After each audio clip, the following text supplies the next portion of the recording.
Hello everyone, good morning to all of you. Myself Deepak Kumar साहब from systematic biology. आपका welcome है हमारे systematic biology में, जिसके अंतर्गत हम लोग पढ़ रहे हैं क्लास 12 के चैप्टर को। इससे पहले हम लोगों ने चैप्टर 9 के टॉपिक के कुछ पॉइंटों की चर्चा की थी। आज हम मिलते हैं एक नए पॉइंट के साथ, और उस पॉइंट का नाम है मधुमक्खी पालन। अब यहाँ गौर करने वाली बात है मधुमक्खी पालन। मधुमक्खी पालन को जनरली हम लोग मौन पालन भी कहते हैं, जिसे सिंपली कहेंगे बी कीपिंग। याद रखिएगा, यहाँ पे अगर देखा जाए तो एग्ज़ाम में डायरेक्ट आपसे ये नहीं पूछा जाएगा मधुमक्खी पालन क्या है, वहाँ पे पूछा जाएगा वह मौन पालन क्या है, कि मौन पालन ही मधुमक्खी पालन है। तो अगर मौन पालन पूछे या मधुमक्खी पालन पूछे तो दोनों को एक ही परिभाषा के तहत लिखेंगे। आइए हम लोग देखते हैं मधुमक्खी पालन के बारे में। यहाँ सिंपली देखेंगे शहद, मोम तथा आर्थिक लाभ। यहाँ गौर कीजिएगा, यानी मधुमक्खी पालन करने का विशेष पर्पस हम लोगों का है कि मधुमक्खियों से शहद लेना, दूसरे तरीक़ा से मोम लेना, या शहद या मोम को बेचकर हम उससे पैसा कमा सकते हैं, तो यानी आर्थिक सहायता लेकर। तो यह सिंपली कहेंगे कि शहद, मोम तथा आर्थिक लाभ के लिए मधुमक्खियों को पालन पोषण करना तथा उसका ख्याल यानी प्रबंधन रखने की प्रक्रिया को ही मधुमक्खी पालन कहते हैं। अब यहाँ पे टर्म्स है कि मधुमक्खी को पालते हैं हम लोग सिर्फ उससे मधु लेना या फिर उससे आर्थिक लाभ या मोम लेने के लिए। मधुमक्खियों की कुछ विशेष प्रजाति है जो कि इस प्रकार है। तो आइए देखते हैं। सबसे पहला है मधुमक्खी की प्रजाति, जिसको हम लोग कहेंगे एपिस सेरेना इंडिका। ये भारतीय मधुमक्खी के रूप में जाना जाता है क्योंकि ये भारत में ज़्यादा से ज़्यादा पाया जाता है। तो क्या नाम है? Apis Serena indica. मधुमक्खियों की दूसरी एपिस डॉर्साटा, देखिए यहाँ पे है एपिस डॉर्साटा।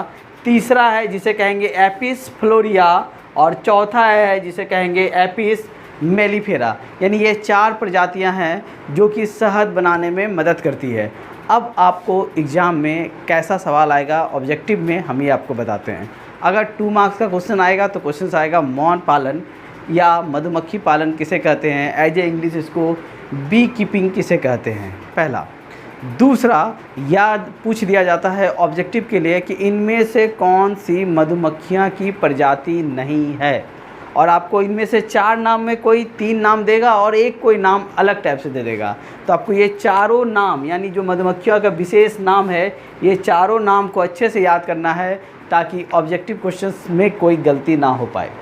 अब देखते हैं अगला पॉइंट, जिसको हम लोग कहते हैं मत्स्यिकी यानी फिशरीज। अब यहाँ गौर करना है कि मत्स्यिकी होता क्या है। आइए हम लोग मत्स्यिकी को देखते हैं कि मत्स्यिकी है क्या। अब यहाँ टर्म देखिए, मत्स्यिकी पालन का सीधा संबंध मत्स्य पालन, यहाँ गौर कीजिएगा क्या लिखा हुआ है, मत्स्य पालन। दूसरा है उनके प्रसंस्करण, और तीसरा है उनके बिक्री। अब यहाँ गौर कीजिए, सिंपल है, मत्स्य पालन यानी मछलियों का पालन।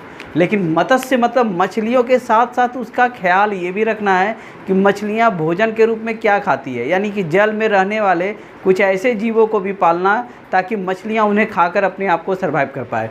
तो सिंपली कह सकते हैं मत्स्यिकी पालन के अंतर्गत मत्स्य का पालन करना। प्रसंस्करण करने का मतलब उसका ब्रीडिंग, यानी उनके प्रजातियों में डेवलप करना, यानी मछलियों के प्रजातियों का विकास करना। साथ ही साथ जो मछलियाँ बड़ी हो जाती है, यानी जो मार्केट में बिकने के बाद अच्छे दाम देती है, तो उसे क्या करते हैं, उसे निकाल नदी, तालाब, पोखर से निकाल कर उस मछलियों को फिर उसे हम लोग बेचकर उससे पैसा भी कमा सकते हैं। तो मछली पालन के साथ साथ उसके सहायक के रूप में कुछ जलीय जीवों को भी पालते हैं। तो जलीय जीवों के रूप में जैसे झींगा, जिसे हम लोग प्रवन कहते हैं, केकड़ा यानी क्रैब कहते हैं, साथ ही खाने वाली सीप जिसे हम लोग ऑयस्टर कहते हैं, एडिबल ऑयस्टर। यानी इन सभी को भी पालना, यानी मछलियों के साथ साथ अगर हम लोग केकड़ा, झींगा, सीप इत्यादि को अगर पालते हैं तो ऐसे टर्म्स को हम लोग मत्स्यिकी कहेंगे। मत्स्यिकी की तरह ही है एक जलीय संवर्धन, जिसको हम लोग कहेंगे एक्वा कल्चर। यहाँ पे टर्म्स है एक्वा यानी वाटर, और कल्चर यानी खेती करना, या उस जल में मछली जैसे जीवों के साथ साथ कुछ पौधे संबंधित जो कि मछलियों का चारा है, उन सभी को पालने की प्रक्रिया को ही हम लोग एक्वा कल्चर कहेंगे, यानी जलीय संवर्धन कहेंगे। अब आइए देखते हैं कि किस तरीक़ा से मत्स्यिकी और जलीय संवर्धन एक ही परिभाषा की तरह मिलता जुलता है। अब यहाँ टर्म देखते हैं जलीय संवर्धन यानी एक्वा कल्चर। विभिन्न साधनों का उपयोग करके जीव पौधे तथा जंतु। तो यहाँ देखिए किनको किनको पाला गया, जीव के रूप में पौधे को तथा जंतुओं को पाला गया है। तो पौधे यानी कि जो शैवाल प्रजाति के पौधे हैं जिनको मछलियाँ आसानी से खाती है या छोटे मोटे जीव या सूक्ष्म जीव उसको खाते हैं, उन पौधों को पालते हैं। साथ ही साथ मछलियाँ के साथ साथ झींगा को, केकड़ा को, सीप को, इन सभी को पालने की प्रक्रिया को ही हम लोग जलीय संवर्धन कहते हैं। एक नेक्स्ट पॉइंट देखते हैं जिसको कहते हैं पीसी कल्चर। पीसी मतलब ही होता है मछलियाँ, यानी जो मछलियों का सिर्फ पालन करना और साथ ही साथ मछलियों के पालन के साथ उनका देख रेख भी करने की प्रक्रिया को हम लोग मीन पालन या फिर मत्स्य पालन या पीसी कल्चर कहते हैं। यहाँ के टर्मों को देखेंगे, ये अक्सर सवाल में रहता है कि पीसी कल्चर किसे कहते हैं, या तो आपसे ऐसे पूछा जाएगा या आपको कंफ्यूज करने के लिए दे दिया जाएगा मीन पालन किसे कहते हैं। क्योंकि अगर वो पूछता है मत्स्य पालन तो हर स्टूडेंट आसानी से जवाब दे सकता है कि वह मछलियाँ पालना तथा उनका देखरेख करने की प्रक्रिया को मत्स्य पालन कहते हैं। वहाँ थोड़ा सा कन्फ्यूजन पैदा करेगा कि पीसी कल्चर किसे कहते हैं या मीन पालन किसे कहते हैं। तो इसको यानी मीन पालन, पीसी कल्चर और को ही मत्स्य पालन कहते हैं। अब यहाँ देखना है कि मीन पालन क्या है, यानी सिंपल डेफिनेशन सिर्फ मछलियों का उत्पादन करना। देख लीजिए क्या उत्पादन करना, पीसी से टर्म्स ही आता है कि मछलियाँ, सिर्फ मछलियों का उत्पादन करना, साथ ही साथ उनका प्रबंधन यानी देख रेख, यानी मछलियों को पालने के दौरान क्या क्या लगती है ताकि मछलियाँ अपना विकास अच्छे से कर सके और अपने जैसे कई प्रजातियों का डेवलप कर सके। तो मछलियों का उत्पादन करना तथा उसका प्रबंधन करने की प्रक्रिया को ही हम लोग पीसी कल्चर या मत्स्य पालन या मीन पालन कहते हैं। अब आता है टर्म्स की, कभी कभी की ऑब्जेक्टिव सवाल में आता है कि इनमें से कौन लवणीय मछलियां हैं, कौन अलवणीय मछली है। तो यहाँ टर्म समझते हैं, यानी मछलियों का प्रकार। तो जो समुद्री एरिया में पाया गया तो लवणीय क्षेत्र है, यानी खारा जल क्षेत्र है, तो उसको कहेंगे लवणीय मछली है। जो साफ पानी में यानी मृदु पानी कह सकते हैं, यानी जो हम लोग अपने आसपास के रिवर जैसे गंगा रिवर वगैरह या जनरल नदी झील वगैरह मछलियाँ पाई जाएगी तो उसे हम लोग साफ या मृदु पानी कहेंगे या अलवणीय जल कहेंगे।